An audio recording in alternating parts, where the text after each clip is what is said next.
Olá pessoal, espero que vocês estejam bem, professor Murilo aqui falando. E hoje eu estou preparando aí, estou enviando para vocês um novo material, né, para ajudá-los aí a realizar a atividade 2 do Diário de Aprendizagem, que é uma atividade que fala sobre movimento negro e racismo, tá? Eu já enviei um primeiro material para vocês, né, sobre essa atividade, em que eu falava um pouco sobre o racismo, né, na história do Brasil. E tô mandando mais esse material e vou mandar mais um terceiro material, que vai ser o último daí, tá? Falando um pouquinho, quero fazer essa comparação entre o racismo, né, e os movimentos antirracistas que existiram nos Estados Unidos e no Brasil, tá? Por quê? Porque para a gente entender o nosso tipo de racismo, o tipo de racismo que existe aqui no Brasil, nós podemos compreender melhor se nós compararmos ao que aconteceu nos Estados Unidos, né? Que a escravidão lá e o pós-escravidão aconteceram de uma maneira diferente daquilo que aconteceu aqui no Brasil. Tudo bem? Então, vou fazer a leitura aqui com vocês. No material anterior, vimos como a escravidão foi um fenômeno histórico de longa duração no Brasil. Ela se iniciou após o início do processo de colonização deste território pelos portugueses e pelas elites coloniais, com o objetivo de extrair um maior lucro na produção das mercadorias que aqui eram produzidas e exportadas para a metrópole.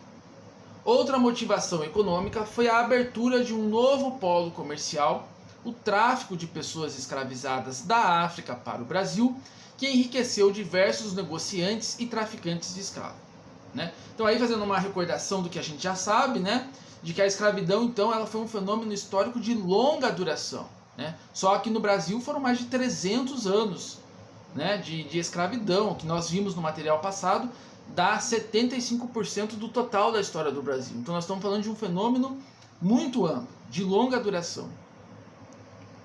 Mas para a gente compreender essa questão da escravidão e depois do racismo, nós temos que compreender que o Brasil não foi o único país a passar por essa experiência, né? Isso foi um fenômeno muito maior que envolveu a relação da Europa com a África e com as Américas, tá? Então é uma coisa muito maior. O fenômeno da escravidão não ocorreu apenas na colonização do Brasil por Portugal. Foi uma prática sistemática utilizada pelos Estados nacionais europeus em suas colônias no continente americano. Foi utilizada em larga escala, tanto sob o ponto de vista de uma dimensão geográfica, por isso se fala em escravidão atlântica, visto que tal prática mobilizou os territórios ao redor do Atlântico, do oceano, né? Então por que essa larga escala, pessoal?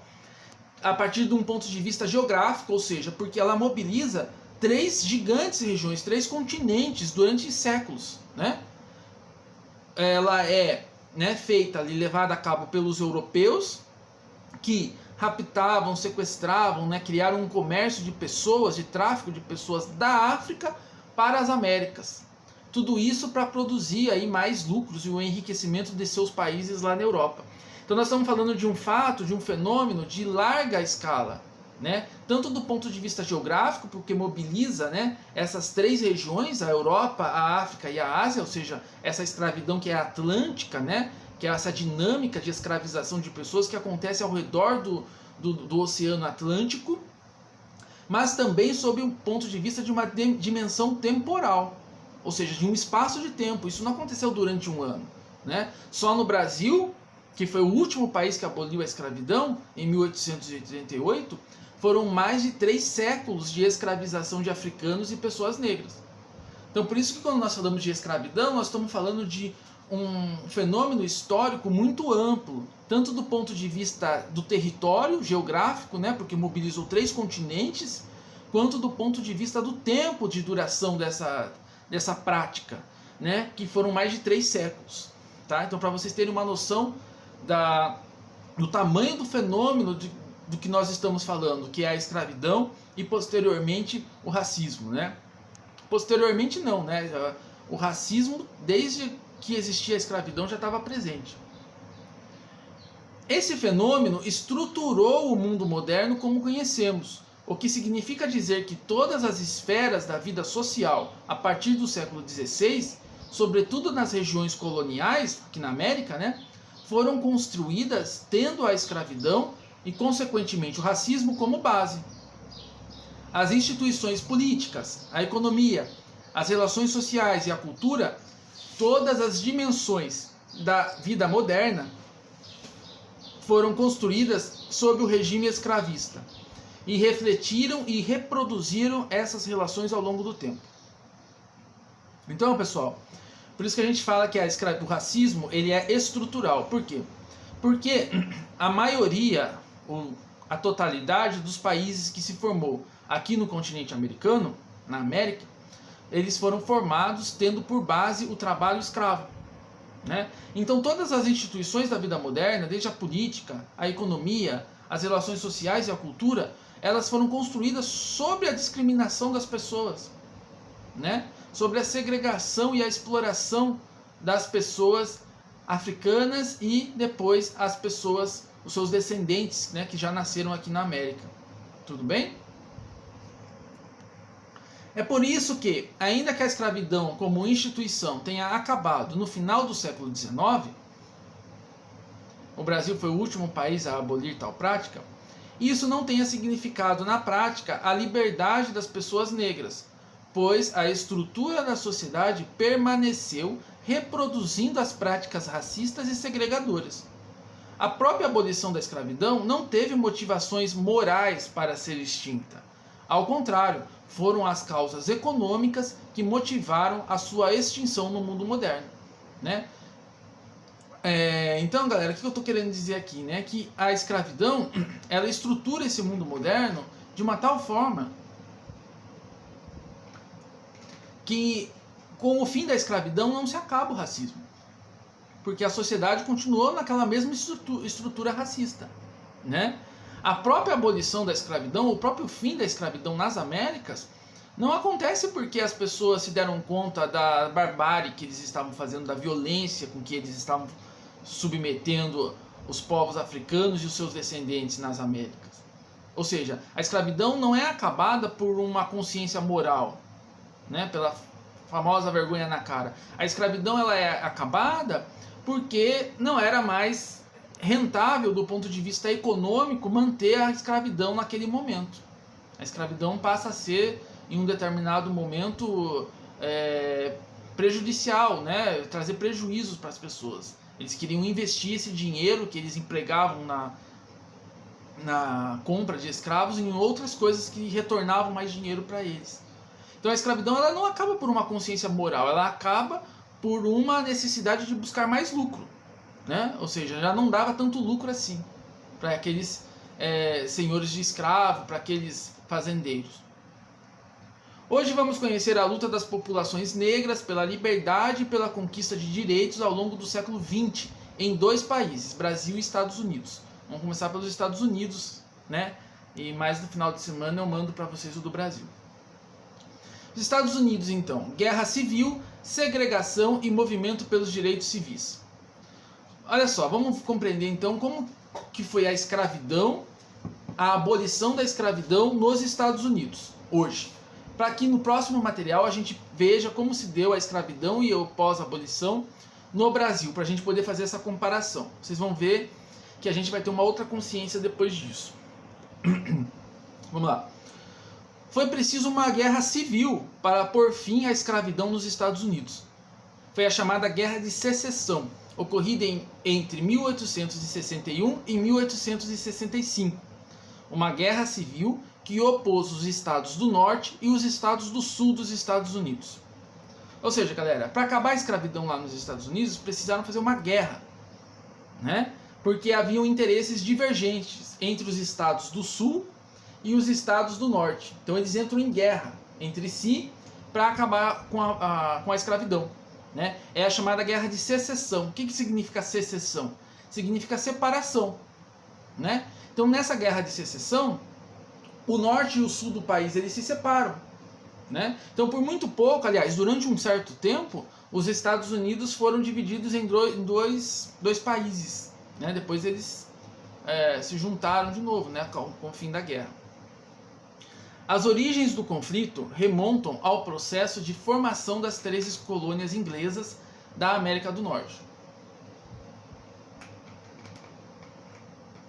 A colonização de povoamento, baseada na pequena propriedade agrária, na agricultura de subsistência, ou seja, produção de gêneros agrícolas para sua manutenção apenas, não para vender. E no trabalho livre do norte, formou um mercado interno que impulsionou o desenvolvimento do comércio e da manufatura nas cidades costeiras. Ao lado de uma classe média de granjeiros do interior, formou-se nas cidades litorâneas uma rica e próspera burguesia. Ou seja, aqui, pessoal, nós temos como era, desde o período da colonização dos Estados Unidos, né, como que se desenvolveu ali a região norte. A região norte se desenvolveu, então, através dessa chamada colônia de povoamento, ou seja, era uma colônia em que as pessoas foram, digamos, para morar, para viver, para fazer a vida, né? Na época se falava fazer a América, né? Então era uma colônia que tinha pequenas propriedades, tá? Ou seja, cada um tinha o seu sítiozinho lá, plantava para si, para sua família, né? E baseada no trabalho livre, ou seja, não no trabalho escravo. Esse modelo de ocupação do território, né? Ou seja, o trabalho livre, pequenas propriedades, produção para subsistência, acabou formando um mercado interno que desenvolveu o comércio ali na região, tá? E gera ali também uma classe média. Tudo bem? Então se enriqueceram mais. Já no sul, galera, ocorre outra coisa. No sul, ocorrera, no entanto, uma colonização de exploração, baseada no sistema da plantation, que é o latifúndio. Algo semelhante ao que aconteceu aqui no Brasil. O latifúndio explorava a monocultura de exportação graças à mão de obra escrava.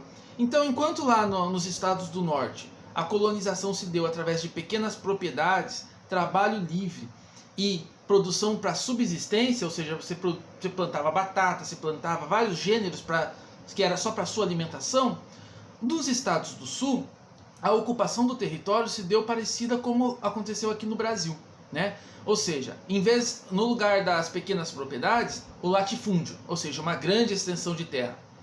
Ao invés da plantação de subsistência, a plantação da monocultura, ou seja, eles vão plantar um único gênero para exportação, para revender no mercado externo, tá? Então eles vão plantar lá algodão, né? Só algodão, por exemplo, para poder revender no mercado externo. E quem vai fazer esse trabalho da monocultura, né?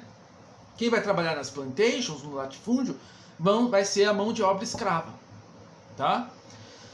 Então, sem uma classe média intermediária entre senhores e escravos e um mercado interno, houve dificuldades para que o comércio e a manufatura prosperassem. A sociedade sulista, ou seja, os estados do sul, caracterizou-se por uma poderosa aristocracia rural, que dominava uma imensa massa de escravos. Então nós temos dois cenários aí, né? A ocupação do norte se deu através de um modelo e a do sul através de outro modelo. Olha aqui. Aqui é o mapa dos Estados Unidos. Essa região, o que está aí, né, destacado em amarelo, são os chamados estados do norte. Os que estão aí em cor de rosa, os estados da confederação, né? Que são os estados do sul, tá? Vocês já vão saber o que é a confederação, mas são os estados do sul. Então nós temos a região amarela, né? É essa região em que a ocupação desse território vai se dar através do trabalho livre, da pequena propriedade e da agricultura de subsistência. E na região sul, que é a região cor-de-rosa, o trabalho escravo, a plantation, né? Ou seja, o latifúndio, grandes extensões de terra, ou seja, o contrário da pequena propriedade, e a monocultura, né? Ou seja, a produção de um único gênero para exportação, tudo bem? E o trabalho feito sobre o trabalho escravo. Essas regiões verdes aqui foram regiões que foram sendo conquistadas, né, depois da Guerra de Secessão, tá? Que entraram depois. Desde a elaboração da sua Constituição, os Estados Unidos dispunham de mecanismos legais que tentavam preservar o equilíbrio entre a representação política do Norte e a do Sul, e evitar que as divergências em relação ao emprego de mão de obra provocassem uma cisão no país. a incorporação de novos estados à União era controlada. Cada novo estado escravista que ingressava, um estado abolicionista era igualmente aceito. Então eles foram criando mecanismos para fazer a manutenção desses dois modelos, o modelo do trabalho livre e o modelo escravista. Norte e Sul divergiam na definição das tarifas aplicadas à importação e exportação de produtos. O Norte defendia a manutenção de barreiras alfandegárias que encarecessem a venda de matérias-primas para o exterior e a entrada de produtos industrializados estrangeiros no país.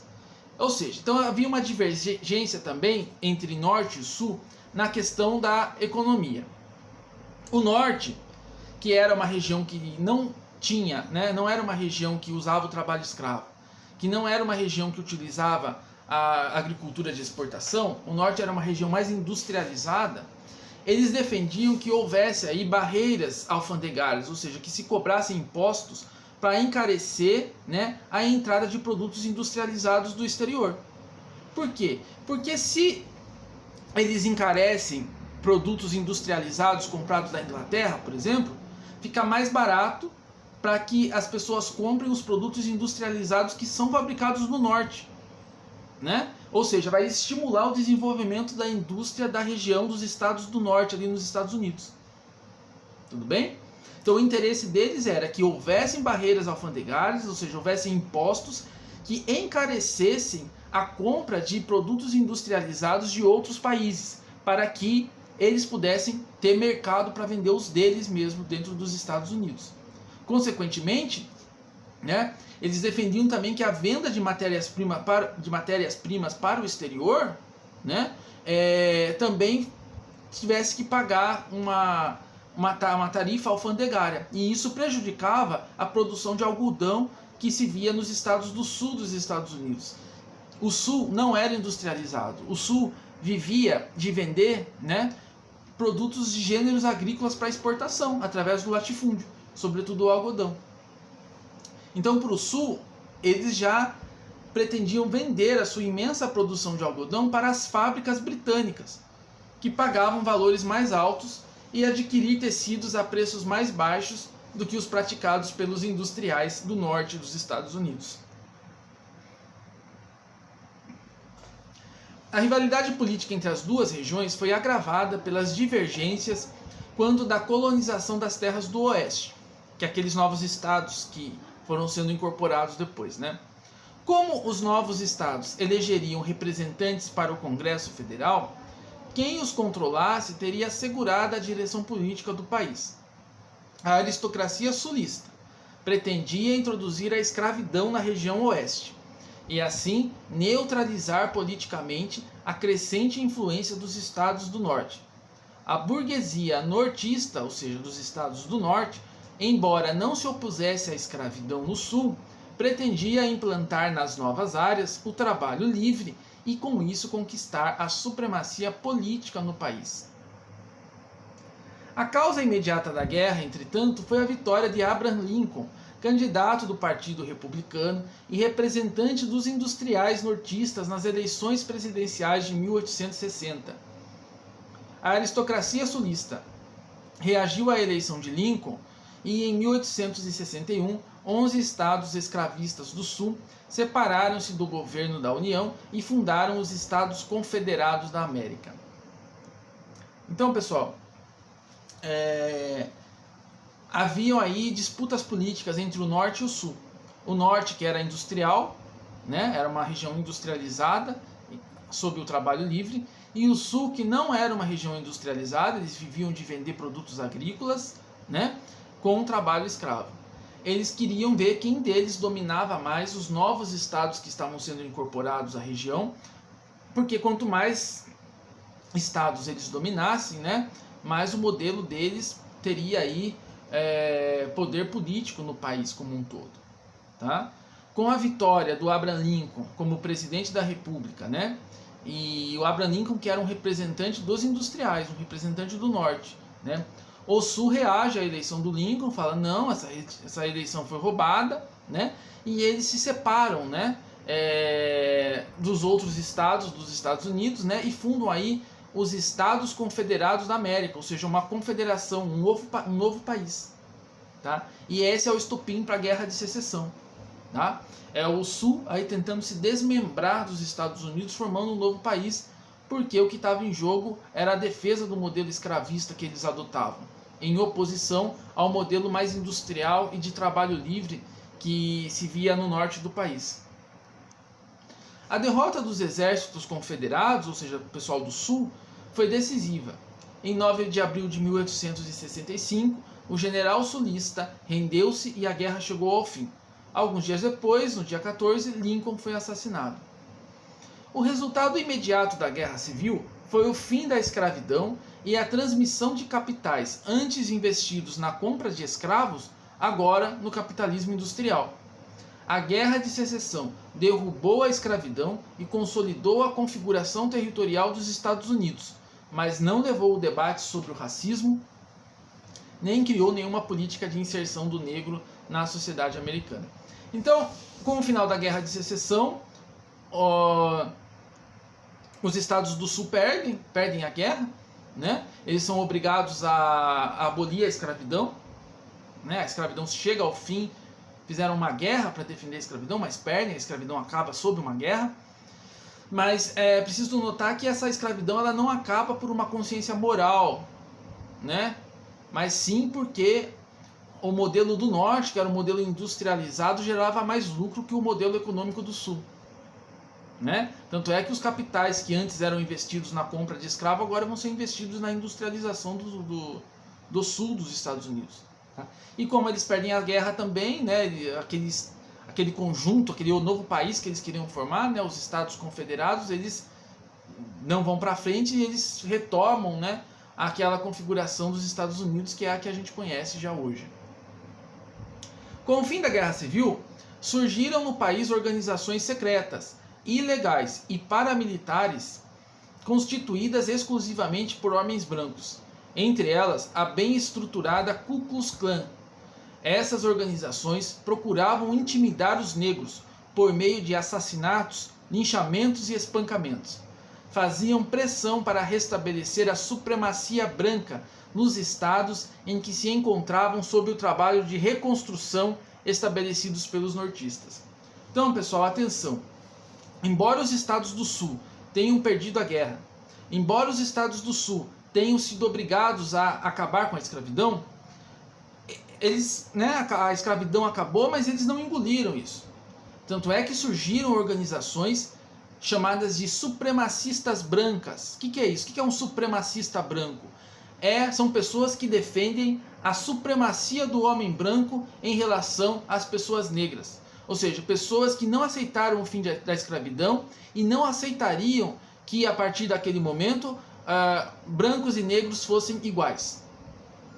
Para defender as suas ideias, esses supremacistas brancos fundaram uma organização terrorista chamada de Ku Klux Klan e que buscavam aí assassinar e linchar as pessoas negras no sul dos Estados Unidos. Olha só, aqui é uma foto de um ritual dos membros da Ku Klux Klan. Eles usavam aí essas roupas brancas para evidenciar o projeto deles de supremacia branca. Esses capuzes para amedrontar, mas também para não serem identificados, porque eles são terroristas, eles são assassinos, né? E usavam essa cruz porque eles levantavam essa bandeira, né, de que eles estavam certos, né? Olha aqui, os símbolos dessa organização terrorista eram um capuz cônico e uma vestimenta, ambos na cor branca. O objetivo dessa roupa, além de esconder a identidade dos que se envolviam nos atos de violência, era o de intimidar as vítimas. Na segunda fase da clã, os membros da organização também adotaram a cruz em chamas como símbolo. A cruz também só se tornou um símbolo oficial no emblema da clã durante a segunda fase.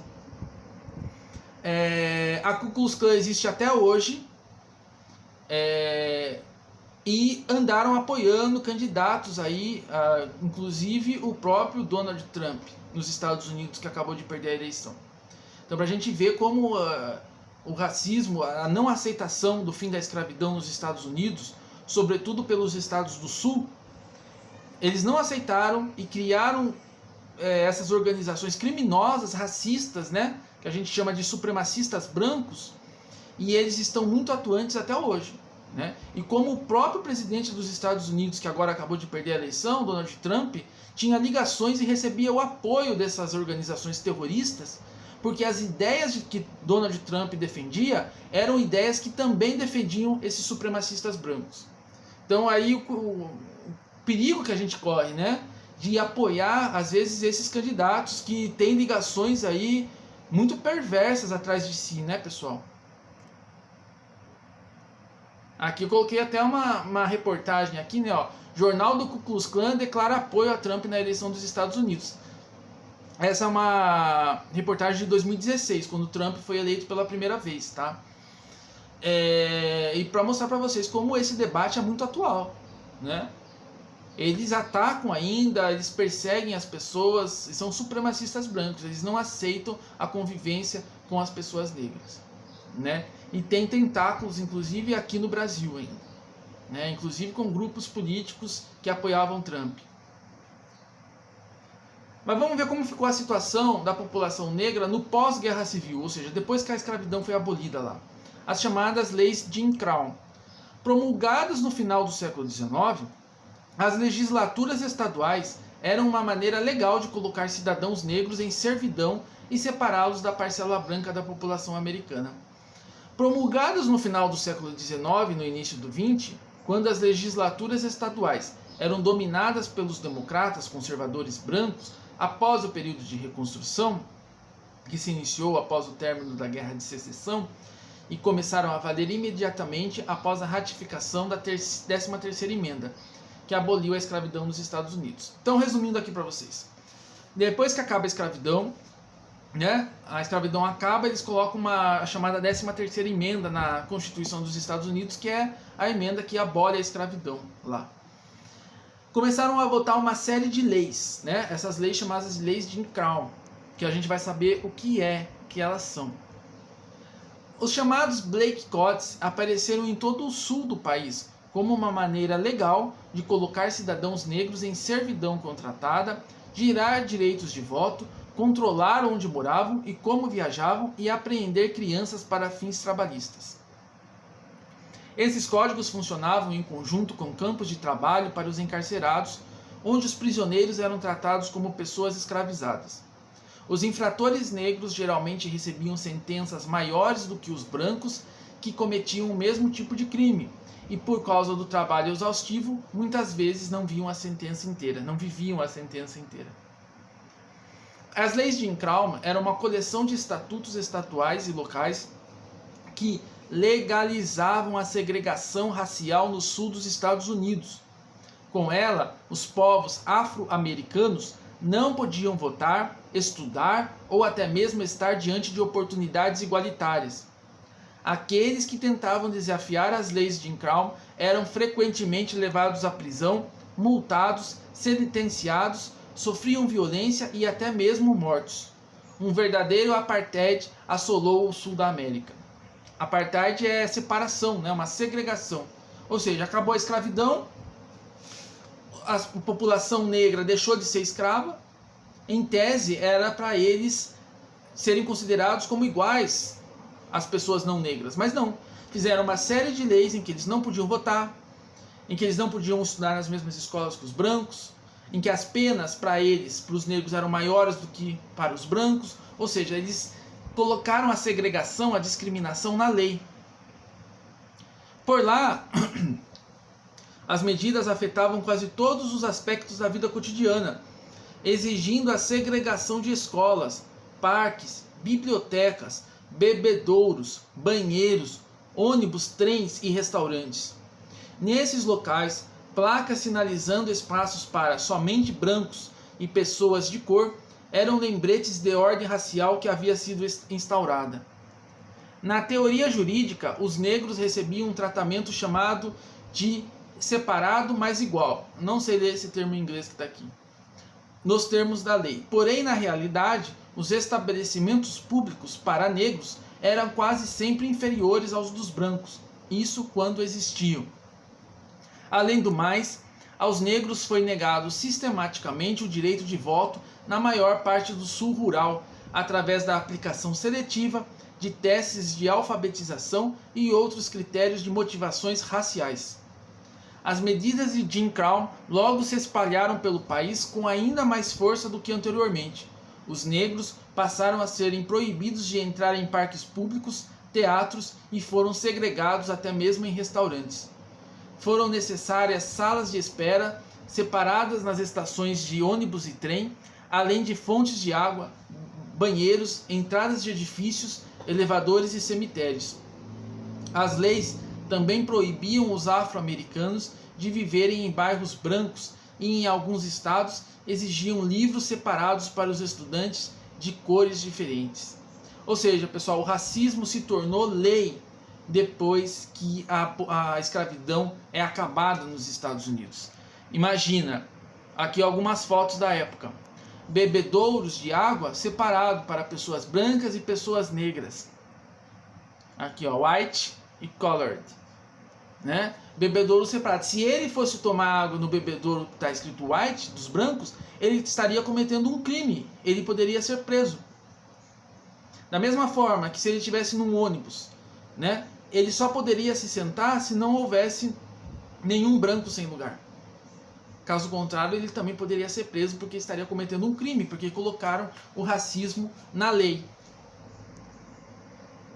Mas tudo isso só vai mudar, galera, nos anos 60 do século XX, ou seja, há 50 anos atrás.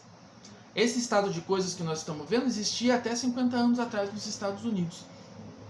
Isso só vai mudar nos anos 60, com um movimento pela luta pelos direitos civis dos negros.